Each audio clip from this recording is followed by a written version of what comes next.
One very important way of understanding sin is that sin is rebelling against God's law. It's not doing what He requires of us, not living as He has called us to live, and therefore never fully being who God created us to be.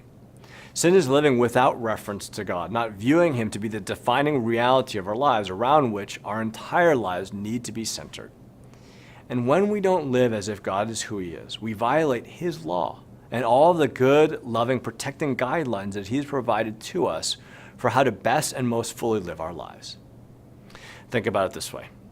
If you were to walk off a cliff and say, I don't have to live by the law of gravity, I can live by my own rules.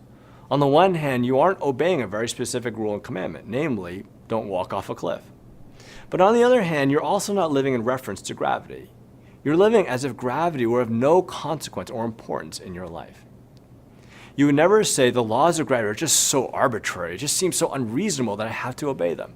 You would never say that because you understand that gravity is something that we must live in reference to. Of course, there would be guidelines to honor, boundaries to acknowledge. And do you know what happens when you walk off a cliff and try to break the law of gravity? Death and disintegration.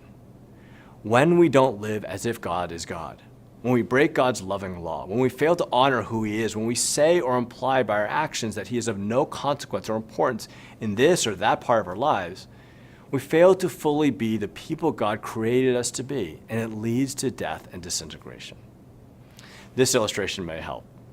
The solar system exists harmoniously when all the planets orbit around the same center, namely the sun. If, however, the planets all decided on their own what to orbit around, or some of the planets chose not to orbit around anything or to orbit around themselves, what would happen? Death and disintegration.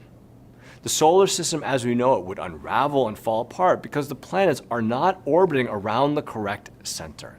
They aren't living in reference to the sun, and therefore everything falls apart and is destroyed.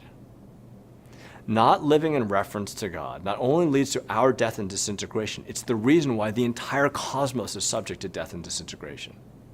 God created Adam and Eve to be the centerpiece and the pinnacle of creation.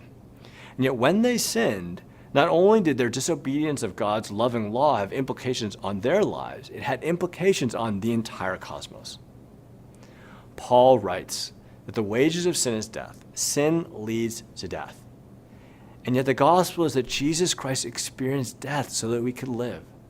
In some ways, He was disintegrated on the cross, spiritually torn apart, so that we could be made whole. He died for our sin so that we could be made alive. He experienced death and disintegration.